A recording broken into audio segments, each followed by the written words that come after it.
फणिफणार्पितम ते पदाम्बुजम कृणकुचे सुनः कृंधृच्छे।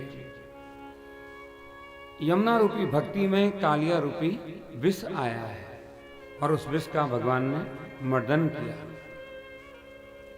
अब विष की प्रवृत्ति से यमुना रूपी भक्ति को दूर किया। तो फणिफणार्पितम ते पदाम्बुजम, इस कथा का हमने दर्शन किया कि किस प्रकार भगवान ने यमुना को कालिया के विष से मुक्त किया। भक्त, भक्ति और भगवंत, इनकी निंदा किसी भी विधि नहीं होनी चाहिए। यही भगवान का कालिया मर्दन करते समय मनोरथ है। भक्ति, भक्त, भगवंत की निंदा हो तो स्वयं भगवान उसका मर्दन कर देते हैं। और कुसंग जीवन में आए तो सबसे पहले जो जीवन में कोई विचार आता है वह है निंदा। सबसे पहले कोई विकार आएगा तो वो निंदा है। और मनुष्य निंदा के बिना रह नहीं सकता। ये एक इसके बिना रहा नहीं जाता। हाँ, निंदा और आलोचना, निंदा और समालोचना, इसमें बहुत भेद है। किंतु बात निंदा की है। निंदा अकारण होती है, निंदा व्यर्थ में होती है। निंदा ईर्ष्या से उत्पन्न होती है और ये कुसंग लेकर के आता है। और कितना खतरनाक है ये विचार, निंदा विचार। ये जो यमुना में आया है ना विष, कालिया, ये निंदा का प्रतीक है।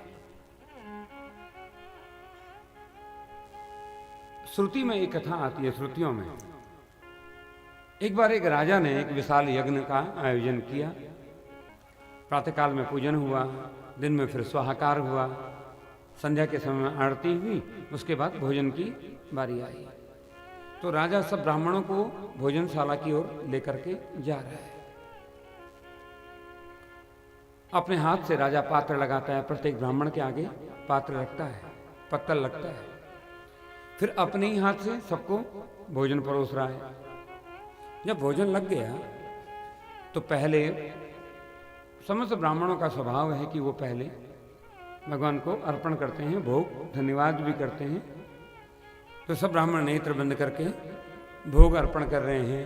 नाभ्यासीद अंतरिक्ष गुं शेष्णो द्योः संवर्तता पद्भ्याम भो मृदिशः श्रोत्रान् तथा लोकान् कल्पयन् अन्नपूर्णै सदा पूर्णै शंकर प्राणवल्लभे ज्ञान वैराग्य सिद्ध्यर्थं भिक्षां देहीं च पार्वती माता च पार्वती देवी पिता देवो महेश्वरा बांधवा शिव भक्ताश्च स्वदेशे भुवनत्रयः।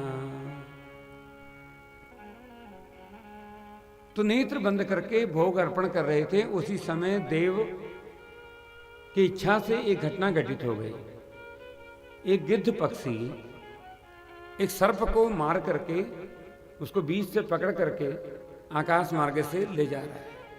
और उसका मुख नीचे की ओर है, सर्प का मध्य से पकड़ा है। तो उस सर्प के मुख से विष की बूंदें एक ब्राह्मण की थाली में गिर गई। भोग संपन्न हुआ और जैसे भोजन पूरा हुआ, जिस ब्राह्मण की थाली में विष की बूंदें गिरी उसके प्राण निकल गए। यज्ञ में ब्राह्मण की मृत्यु हो गई, यज्ञ खंडित हो गया। तो सब ब्राह्मणों ने राजा को शाप दे दिया, अनेक प्रकार से दुर्वचन कहे कि तुमने अपने यज्ञ में ब्रह्म हत्या कर दी, ब्रह्म हत्या का दोष लगा है, इसके घर में यज्ञ नहीं करेंगे। और सब ब्राह्मण यज्ञ छोड़ करके अपने अपने दिशाओं को चले गए। यहां वो ब्राह्मण जिसकी मृत्यु हुई वो पहुंचा यमलोक। अब चित्रगुप्त महाराज लिख रहे हैं वही खाता, देख रहे हैं पलट के।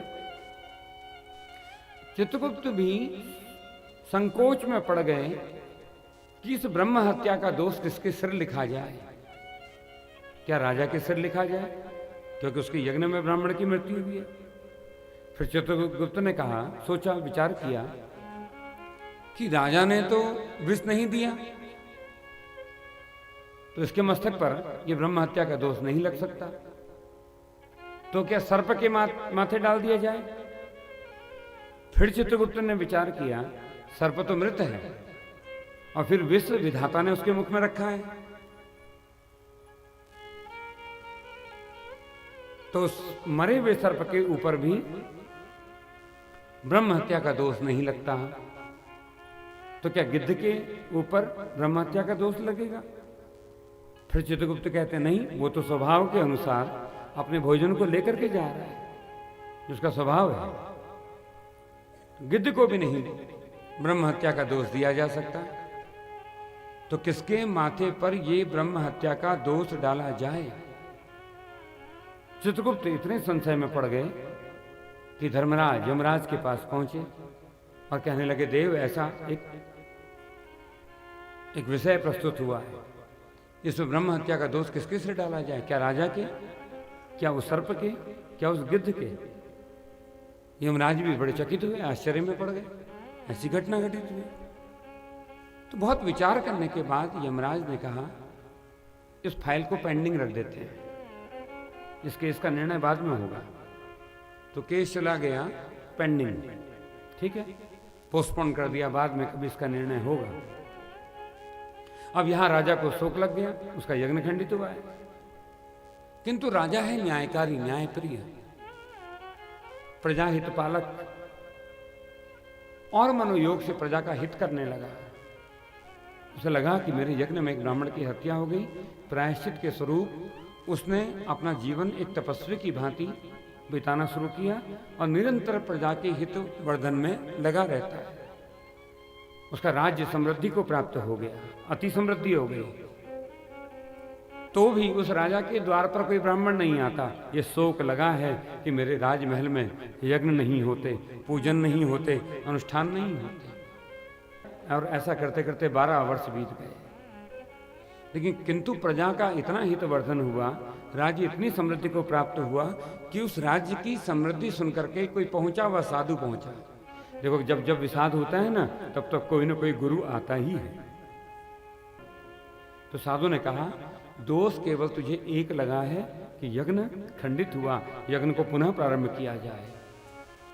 तो राजा ने कहा, मेरे वहां ब्राह्मण ही नहीं आते तो यज्ञ कैसे होगा? साधु ने कहा, ब्राह्मण की व्यवस्था मैं करूंगा, तू यज्ञ की तैयारी कर। राजा जुट गया पूर्ण मनोयोग से, प्रसन्न चित्त होकर के। यज्ञ के लिए साधु ने ब्राह्मणों को लेकर के आए। प्रातःकाल विधि के अनुसार पूजन हुआ, दिन में मध्याह्न में स्वाहाकार हुआ और संध्या के पश्चात भोजन की तैयारी हो रही।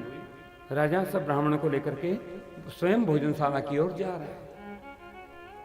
उस भोजनशाला के द्वार पर उस राजा की एक दासी खड़ी है और वह दासी राजा से किसी बात पर ईर्ष्या करती है, कुपित है। उसने ब्राह्मणों से निंदा कर दी कि जा तो रहे हो भोजन करने के लिए, किंतु तुम्हें शायद ज्ञात नहीं, 12 वर्ष पहले भी इसने ऐसे ही यज्ञ किया था, अपने हाथों से भोजन परोसा, किसी को लगने नहीं दिया भोजनशाला। और जब ब्राह्मण देवता नेत्र बंद करके मंत्र जप करते हैं, उस समय ही चुपके से किसी एक ब्राह्मण की थाली में विष डाल देता है। तो भोजन करोगे तो अपनी जिम्मेदारी पर करना, पता नहीं किसकी, ये बलि ले लें। ये यज्ञ में एक ब्राह्मण की बलि लेता है। अब ब्राह्मण भयभीत हो गए, किसकी अपनी दासी कह रही है। ब्राह्मण भोजन करने की मनाही करते हैं, तो साधु ने कहा, नहीं भोजन करोगे, सबसे पहले मैं करूंगा। तो भोजन तो हो रहा है। वहां उसी समय यमराज ने चित्रगुप्त को बुलाया। जिस राजा के यज्ञ में 12 वर्ष पूर्व जिस ब्राह्मण की मृत्यु हुई थी, वो ब्रह्म हत्या का दोष इस दासी के सिर लिख दिया जाए। सोचिए, निंदा करने का परिणाम देखा कि ब्रह्म हत्या नहीं करी दासी ने, किंतु दोष उसके माथे पर आया है। तो सावधान रहना निंदा से, ये बड़ा दोष है।